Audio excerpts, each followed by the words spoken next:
Senhor esteja convosco. Está no meio de nós. Proclamação do Evangelho de Jesus Cristo, segundo João. Glória a vós, Senhor. Estava próxima a Páscoa dos judeus e Jesus subiu a Jerusalém. No templo, encontrou vendedores de bois, ovelhas e pombas e os cambistas que estavam aí sentados. Fez então um chicote de cordas e expulsou todos do templo, junto com as ovelhas e os bois. Espalhou as moedas e derrubou as mesas dos cambistas.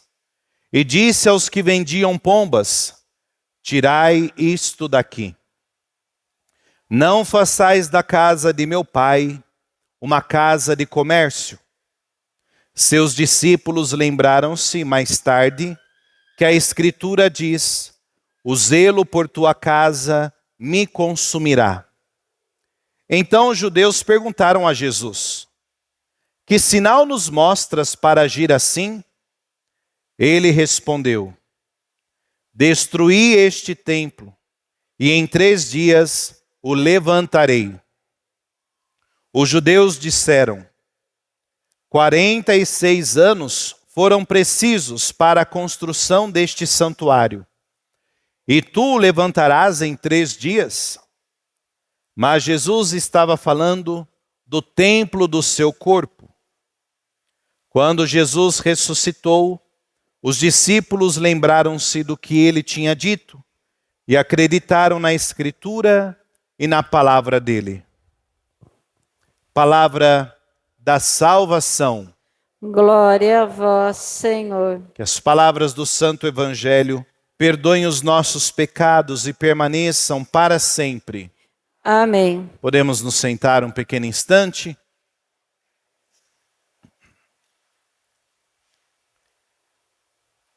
Queridos irmãos, queridas irmãs, hoje nós celebramos esta festa da dedicação da Basílica de São João de Latrão, uma festa que não muitas vezes cai no final de semana, no domingo, mas às vezes é durante a semana, mas neste ano ela cai no domingo, para nós então fazermos esse momento de profunda comunhão com o Papa, hoje Leão XIV, mas também retomarmos um pouco a nossa história de igreja para até mesmo vivermos com mais entusiasmo, vivermos com mais fé, aquilo que nós temos por detrás da nossa fé cristã.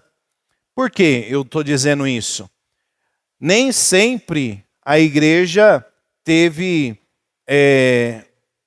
um local tranquilo para celebrar o seu culto.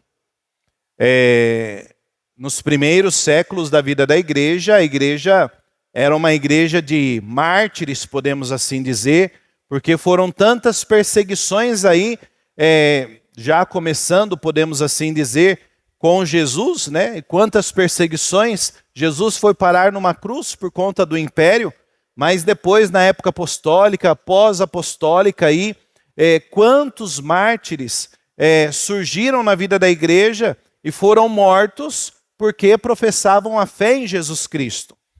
Então, como eram as celebrações no tempo antigo? Às escondidas. Eles não podiam celebrar publicamente. Não podiam celebrar, não tinha um lugar certo para celebrar. Porque o império não permitia. O império perseguia quando você dizia que era cristão. E nós temos na história da igreja aí alguns imperadores, e de uma maneira especial, para abreviarmos aí a nossa história da igreja, teve um imperador aí chamado Constantino. Constantino, ele era filho de quem mesmo?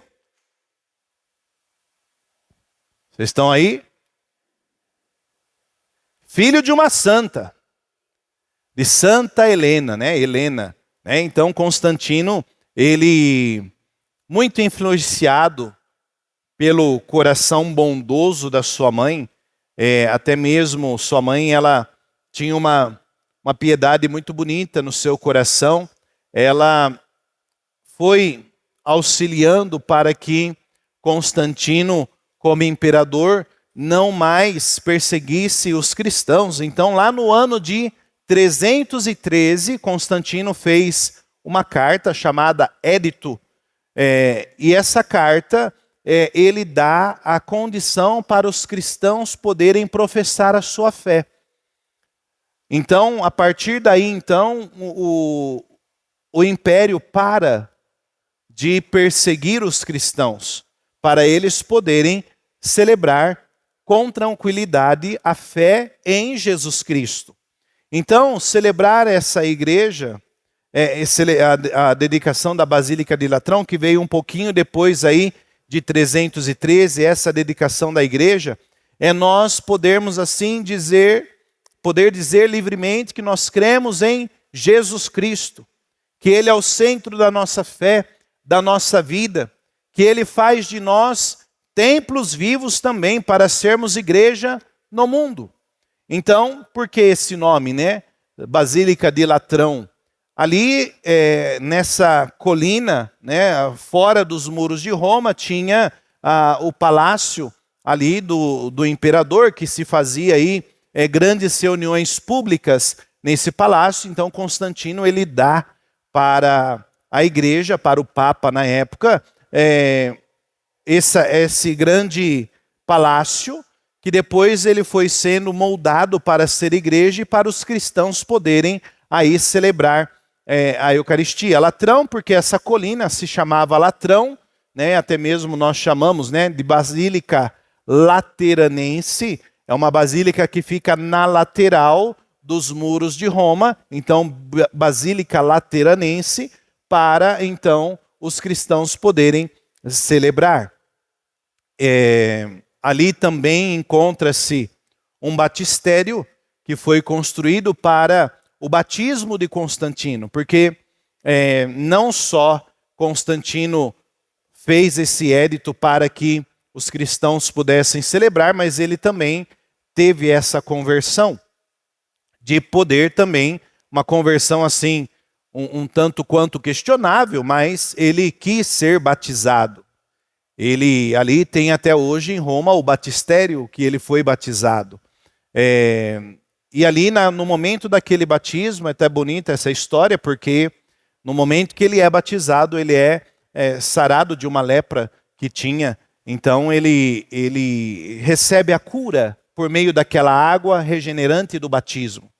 Por meio daquela água que ele tanto tempo esteve longe, podemos assim dizer, mas permitiu que aquela água perpassasse ali a sua vida e ele tornasse até mesmo um novo cristão na vida da igreja. Então ele dá, né, esse templo, o primeiro templo, o primeiro prédio, podemos assim dizer, para nós podermos chamar como igreja. Foi o primeiro, aqui no Ocidente. E aí, todas as nossas outras igrejas, todas as nossas outras construções de edifício se dão a partir daquele. Então, essa união. Então, nós podemos hoje estar aqui por conta daquele primeiro. Então, é importante essa história para nós. E aí, claro que teve muitas perseguições depois. Os papas que não puderam mais morar ali em Roma, foram morar na França, depois voltaram, ficaram exilados, ficaram presos. Então, tem muita história aí. Mas aí o começo foi assim, né? E a gente tem que ter essa alegria de festejar essa festa mesmo da Basílica de Latrão, porque ainda nós temos algo que não podemos falar abertamente, podemos assim dizer, do próprio Cristo. Quando nós vamos falar de moral, quando nós vamos falar de alguns aspectos da vida católica, a gente tem que ter um cuidado nas nossas palavras no falar hoje, porque senão a gente o tempo todo é processado, é preso por professar a fé em Jesus Cristo, ainda nos dias de hoje. Aqueles que se dizem aqueles que vão dizer a nós que são os propagadores da liberdade, nem sempre é assim ainda nos dias de hoje. E temos que ter esse grande cuidado ainda no falar, mas não podemos deixar de professar a nossa fé como templos vivos. Nós ouvimos na primeira leitura hoje o profeta Ezequiel que teve uma visão. Essa visão dessa água que saía do templo, essa água que saía do templo, por onde ela ia escorrendo, ela passava dando vida, por onde ela passava, fertilizava a terra. Foi falado ali de um rio, que essa água chegava e transformou aquela água salobra, salgada. Aqui o profeta, ele até podemos assim dizer, mencionar o Mar Morto, que é um rio ali, né? um mar ali cheio de sal, sem vida, né? Então aqui ele fala, né, que essa água alcançando esse rio torna-o saudável, os animais podem vir nessa água, podem beber dessa água, por onde passa esse rio as árvores florescem, mas é uma visão. É uma visão e nós não podemos ler o Antigo Testamento da Sagrada Escritura sem deixar de identificar onde está o Cristo aqui. Já no Antigo Testamento, antes de Cristo, mas na nossa leitura, a gente já tem que perguntar, o que esse profeta está profetizando aqui? E onde nós vimos a água escorrer? Vocês estão aí? Então, no Novo Testamento, do lado direito do templo. Aonde? Do Cristo. Do lado direito aberto do Cristo jorraram sangue e água de regeneração, de purificação. Fez até lá o soldado encontrar a fé. Que nome que tinha esse soldado? Que se tornou um santo? São Longuinho. Lembra São Longuinho? Você já invocou São Longuinho? São Longuinho para achar algum pertence? Por que essa tradição? Porque ali, aquele que era do império, aquele que era malvado, aquele que perfurou o lado de Cristo, encontrou a fé. Se ele encontrou a fé, nós encontramos qualquer coisa. E aí começa essa tradição de São Longuinho. E aí, do lado do Cristo, vem essa água para nos banhar, vem essa água para nos fazer templos vivos do Espírito Santo, como nós ouvimos aqui na segunda leitura. Somos aí banhados nessa água para sermos templos do Espírito Santo, recordando o nosso batismo. Por isso a aspersão hoje da nossa água, para recordar o nosso batismo. A água benta, quando ela é aspergida sobre nós, os nossos pecados veniais são perdoados, os nossos pecados mais leves são perdoados, para a gente poder recomeçar novamente como templos do Espírito Santo. Naquele dia santo do seu batismo, o Senhor falou: este é o meu filho amado, esta é minha filha amada. Faço agora de você, da sua vida, um templo espiritual. E por isso São Paulo nos alerta: o que eu estou deixando entrar para edificar esse templo? A gente tem que ter o cuidado de não lançar alicerces novos em nossa vida, a não ser o alicerce de Cristo Jesus.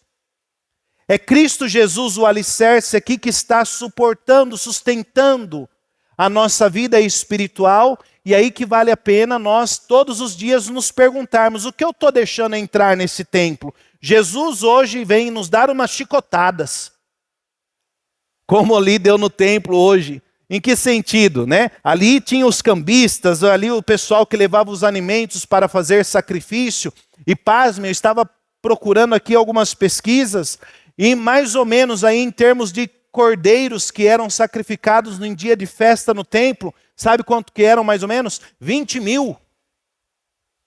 E Jesus falou: saiam daqui, não façam da casa do meu pai um covil de ladrões, uma casa de comércio. E é a mesma coisa que ele está falando para nós: o que você está deixando entrar aí nessa casa sua? Vai tomar chicotada de Jesus. Se não é coisa boa. Se não são as coisas sagradas. O edificar verdadeiramente a nossa vida com alegria, para vivermos essa alegria, não esquecendo que o caminho é pela porta estreita que nós vamos passar, mas vai nos trazer aquela alegria interior de permitir ter dentro de nós somente a graça dele. Nos esforcemos para que essa casa aqui também possa ser verdadeiramente essa igreja que o mundo precisa ver. Hoje, quando nós passamos diante de uma igreja, nós sabemos que é a igreja. Nós sabemos que ali foi construído um templo. Muitos de nós passamos, até traçamos o sinal da cruz sobre nós, quando passamos em frente a uma igreja. E quando as pessoas te veem, elas veem uma igreja?